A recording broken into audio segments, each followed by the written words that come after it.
A Renaissance man can be simply defined as a person with many talents or areas of knowledge. Another dictionary describes a person who has wide interests and is an expert in multiple areas. Based on these definitions, you might assume that being labeled a Renaissance man would be the ultimate badge of honor. You might believe that iconic figures like Leonardo Da Vinci and Michelangelo lived some of the most incredible lives a human could ask for. You might believe they reached the absolute peak of humanity, but most people miss one very crucial detail. Being exceptional and gifted beyond belief can become the greatest curse imaginable. Even modern-day stars like Donald Glover and Kid Cudi have fallen into this devastating category, and in general, anyone who earns the prestigious label of a Renaissance man is burdened by 3 life-changing struggles. But before we analyze why these modern-day Renaissance men suffer from their own creativity, we must return to the men who inspired the term. On the surface, Leonardo da Vinci is most known for his monumental paintings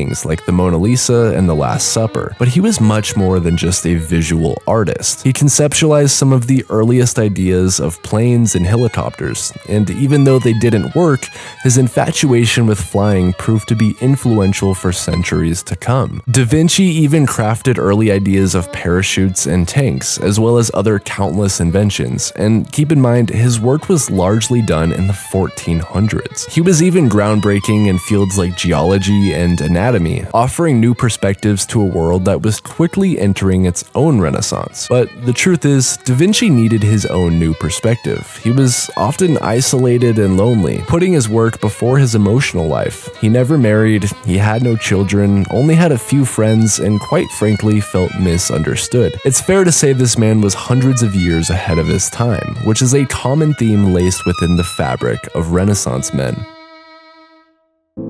Similar to Leonardo da Vinci, Michelangelo was not actually a Teenage Mutant Ninja Turtle, but rather a Renaissance man overcome by hardship. He hand-sculpted the 17-foot statue of David and impossibly painted the ceiling of the beautiful Sistine Chapel almost entirely by himself. But there was one thing Michelangelo never quite accomplished. He never balanced the weight of his own potential. Just like Da Vinci, he was obsessed with his work. He let perfection get in the way of literally everything else, sometimes going days or even weeks at a time without bathing, changing clothes, or only eating the bare minimum. Even though Michelangelo crafted extraordinary pieces of art, he was constantly frustrated and tormented, stating, if you knew how much work went into it, you would not call it genius. He was the definition of obsessed, a trait that unfortunately led the man into a life of pain. But Michelangelo was not nearly as alone as he may have thought. Da Vinci, Galileo, Machiavelli, Mirandola, and many more all suffered heavily throughout their lives, facing unjust jail time, financial burdens, extreme loneliness, and even early deaths due to their curse, the curse of the Renaissance man, which takes us back to the beginning of this script. Every true Renaissance man deals with 3 life-changing struggles: difficulty juggling passions, self-isolation, and improper work-life balance. These struggles have clearly proven to be detrimental to both Da Vinci and Michelangelo so far. But how exactly has Kid Cudi's life been ruined by being a Renaissance man? First of all, what makes Kid Cudi a Renaissance man? Well, he's released 12 studio albums in the last 16 years, while developing a diehard fanbase. 3 of these albums are widely considered to be classics, and he's had a handful of hit songs like Day and Night, Pursuit of Happiness, Mr. Rager, Memories, The Scots, and many more. However, this impressive music output spanning 3 decades is not enough to label Cudi as a Renaissance man. If you look back at Da Vinci and Michelangelo, they were extremely versatile, which is a trait that Cudi excels in. He's appeared in over a dozen movies with Need for Speed, X, Intergalactic, and Happy Gilmore 2, one of his most notable recent appearances. While he was mostly restricted for cameos in his earlier career, he's evolved into a really solid supporting actor for many movies and shows, but that wasn't enough for Cudi's competitive spirit. He since executive produced X, Maxine, and his own film Intergalactic, which Cudi himself stars in. The animated movie features characters portrayed by Timothée Chalamet, Vanessa Hudgens, Ty Dolla $ign, Jaden Smith, and even more. It even holds a 97% on Rotten Tomatoes. Nowadays, Cudi has his own movie production company called Mad Solar, which he plans to flesh out more in the future, eventually aiming to direct his very first movie. But his impact on cinema and music isn't all this man has accomplished. Cudi has successfully spread his wings into other avenues, including fashion, with his streetwear brand Members of the Rage, his consistently strong merchandise, and many brand collaborations. He's also dabbled in motivational work, not only through his music, but with pieces like his viral TED Talk, documentary, and upcoming memoir. Kid Cudi's career is sporadic, but extraordinary from an outsider's perspective. But since he shares all of the traits of a modern-day Renaissance man, his life is much darker once you peer behind the curtain. If you know Scott Mescuddy's story, you would understand why so much of his music is extremely depressing. When Cudi was only 11 years old, he lost his father to cancer, which led to his initial battles with mental health. In his music, he stated countless times just how awful this period was. Guess if I was simple in the mind, everything would be fine.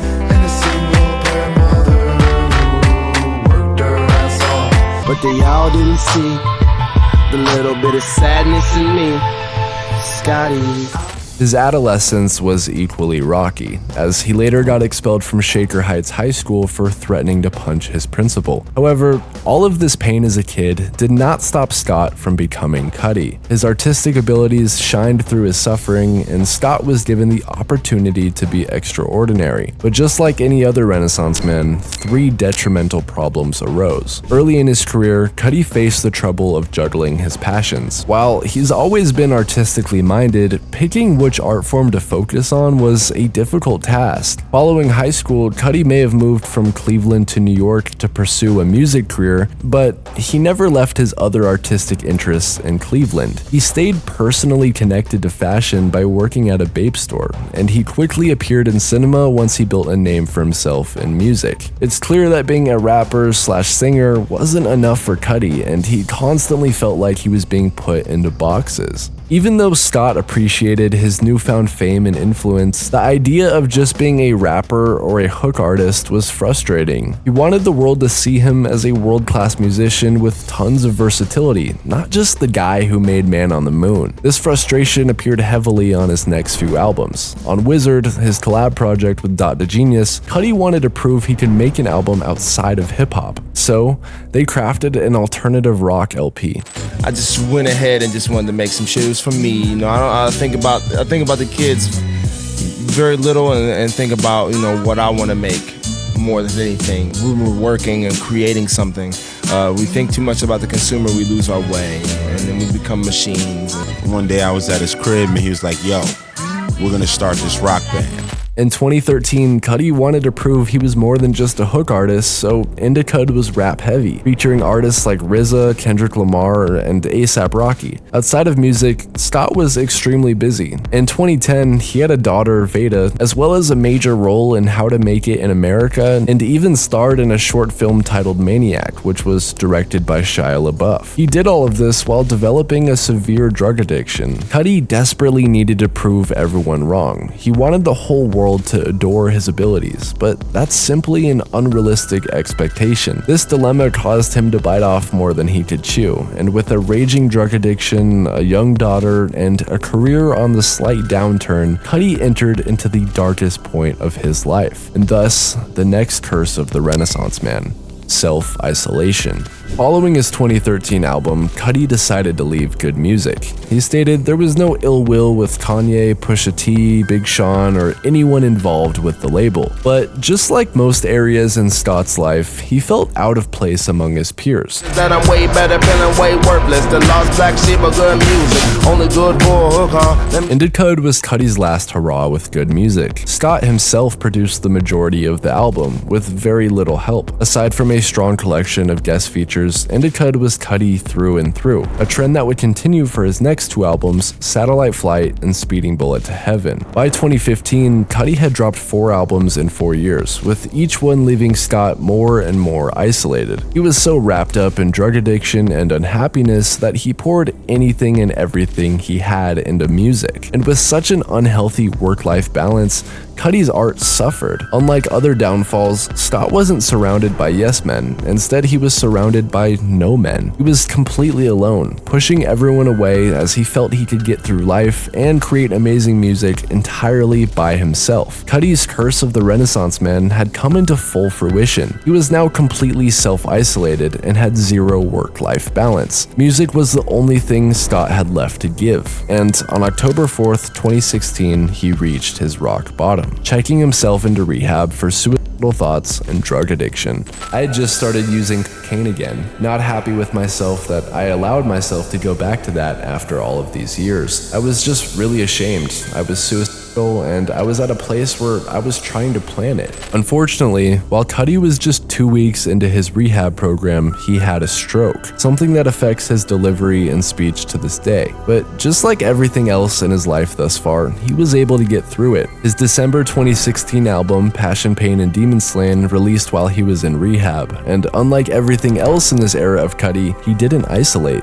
The album featured a bunch of notable artists and producers like Pharrell, Travis Scott, Andre 3000, Mike Dean, and more, with Cudi later stating that the purpose of the album was to manifest happiness and success once he escaped his struggles. It was from a place where Cudi wanted to be, but not necessarily where he was. After getting out of rehab, Scott took a break from music and shifted his priorities to his mental health. His work-life balance had been restored. He was relying on others again and not self-isolating. Cudi was even able to juggle his passions in a healthy way. He wasn't cramming in a bunch of music with a new lead role and a new fashion line. Scott took a much-needed break, and with this, he broke the curse of the Renaissance man, a novelty that most men in this category never get the luxury of choosing. After breaking the curse, Cudi has gone on to release some of the best music in his career, make a movie, land more roles on the big screen, release his streetwear brand Members of the Rage, and much more. Nowadays, Scott frequently states how he's in a good place and he's happy with the man he's become. In fact, his upcoming album is called Free, and when revealing the cover, Cudi stated,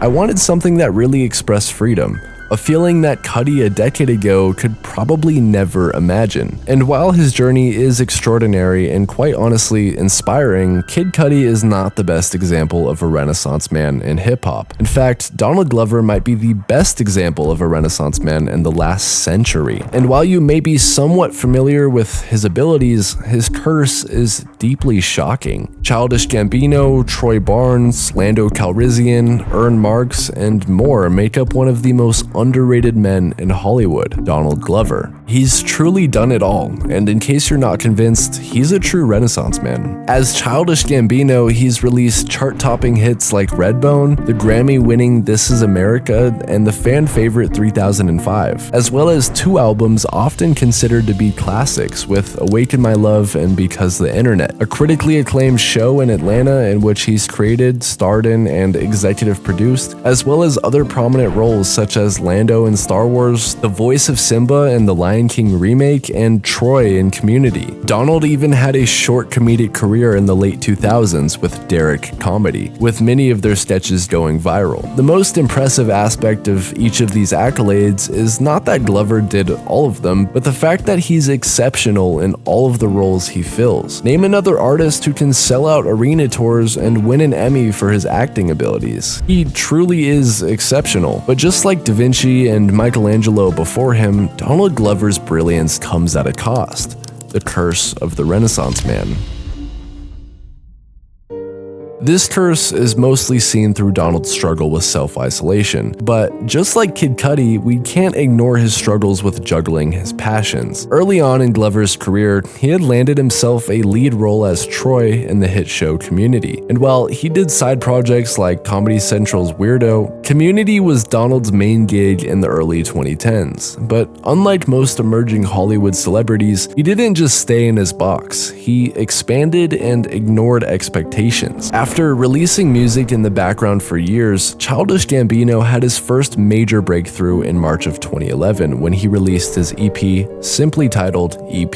His song Freaks and Geeks attracted the most attention, and for the first time, Donald's fame was expanding into the music industry. But unfortunately for him, The music industry did not want him. The Guardian pointed out that the rise of Childish Gambino has provoked scorn from many quarters. Those who believe actors must keep to their enclosure, those who believe Glover is not ghetto enough to rap, and those who believe he just isn't any good. While Donald Glover was not hated by any means, Childish Gambino was immediately controversial for his outlandish lyrics and reputation of being an actor. Why would someone like Glover try to rap? He was already uber successful and had nothing to gain except appearing corny to a broader audience. And this sentiment would only grow as he released his first album, Camp, which Pitchfork would famously review a 1.6 out of 10, claiming things such as, on a song-by-song basis, he strips a slightly off-brand fictional version of Kanye West, being played for laughs. And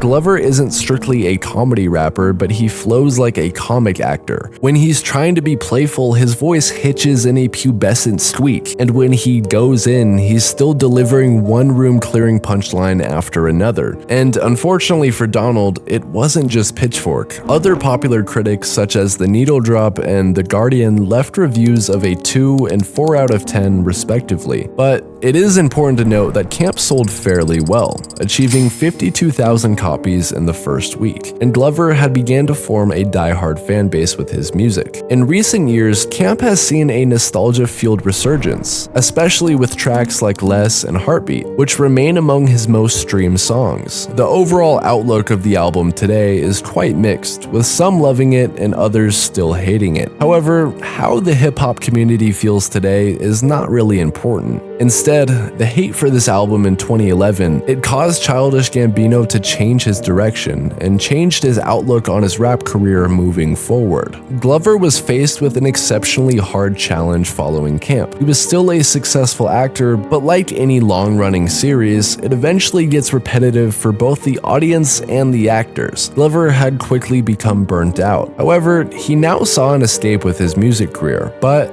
this was an exceptionally risky move, leaving behind his successful acting career for a controversial place in the music industry was the ultimate battle of juggling passions. And while he was able to be successful in both avenues, Donald knew he couldn't keep up like that forever. He had to pick one and dial in his skill set to the best of his ability, and at the time, he chose music. So, he sailed off of Community and landed on an island titled Because the Internet. This era of Childish Gambino is arguably the most impressive, but it's without a doubt the most depressing. But before we get into that, I will ask that you consider subscribing to the channel. It's completely free and you'll get notifications every time I post. Glover completely honed in his abilities into one giant project from 2012 to 2013. He self-isolated, had no work-life balance, and had no passions to juggle. His entire life was wrapped into his magnum opus, Because the Internet. Glover moved into a rented mansion in the Hollywood Hills, largely isolated from friends, family, and even most of his team. The Temple, as it was called, was an empty, eerie, and often cold place. His close friends DJ Swank and Fam Rothstein were heavily involved in the realization of Because the Internet, and they lived there with Donald during this time. He spent days and nights inside, writing music, scripting the 76-page companion screenplay, and crafting an entire world around the boy, an emotionally numb trust fund kid facing an existential crisis. While this was a fictional character, many of the boy's traits resemble Glover himself. Because the Internet almost feels like Donald addressing the world from his perspective in an alternate reality. Despite having such creative ideas constantly flowing while living in the Temple, the self-isolation was no joke. In an interview with Vice, Glover revealed some quite concerning knowledge about his mental health during this time period. The interviewer stated, "Community does seem like a sweet gig, and it is. It's great. The people I worked with are great, the food was great, I got recognized everywhere, and people loved me for it. But I was waking up screaming sometimes." "Why?" the interviewer replied. "Because I knew I was gonna die, and if I knew that it was just like this guy from Community died, I'd be really disappointed. I can't live like that. I'd feel guilty that I didn't do anything for us. For humans." Glover's themes of death and existentialism continue throughout the interview, with this very interesting back and forth, specifically when they talked about the prologue to Because the Internet, a short film titled Clapping for the Wrong Reasons. Was that the point of Clapping for the Wrong Reasons? I mean, there was no point to the movie. At all? You weren't trying to do something with it? I was just trying to make something. Why? I feel like we're all going to die soon, like we feel we are. I only want to make dope shit. I want someone people can look back on and see what they are doing. And the bizarre nature of Childish Gambino doesn't end there. In fact, the next interview is downright alarming. You need help? You want to talk, Donald? No, man, here's the thing, like, I found it crazy that people thought that was like suicide. I mean, like, suicide. First of all, suicide is kind of dumb to me. Like, the idea is like, if I want to kill myself, I will. It's not hard to die. I could do it like right now. But like, number two, Jesus Christ, damn. No, but that's real. Like, you gotta be honest. Like, why is everybody pretending like everything's okay? Everything's not okay. Like, we are more connected than we've ever been. But I feel more alone than I've ever been. Like, everybody stunts on Instagram. Everybody stunts all the time. Nobody shows like their buddy's funeral. Nobody wants to feel vulnerable. Nobody wants to be vulnerable. People thought I was crazy because I was honest. That was it.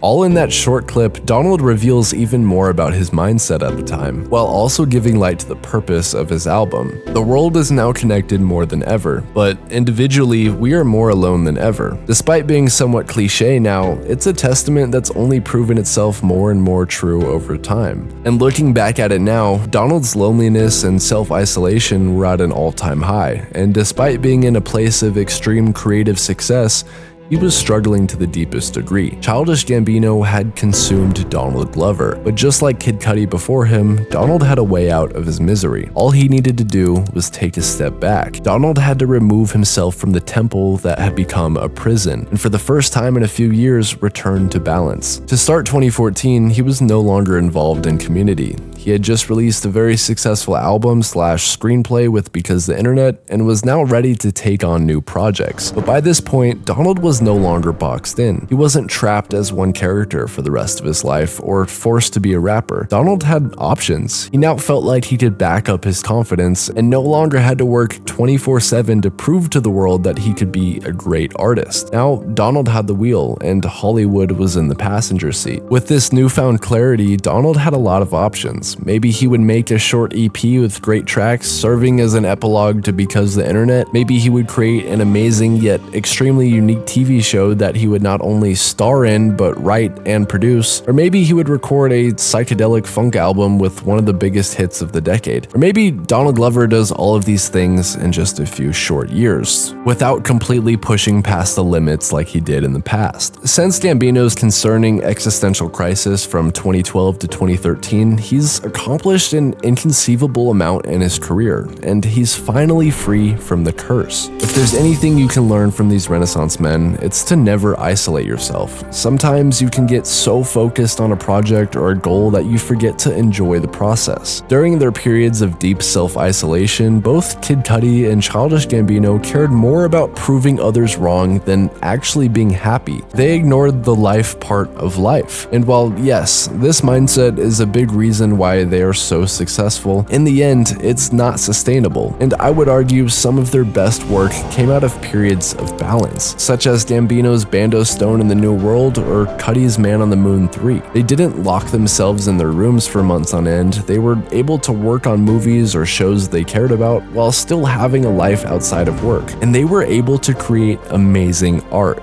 If you enjoyed this video, go check out my last video, The Art of Faking Your Childhood. And if you're still here, don't forget to leave a like and subscribe. Thank you for watching. Bye.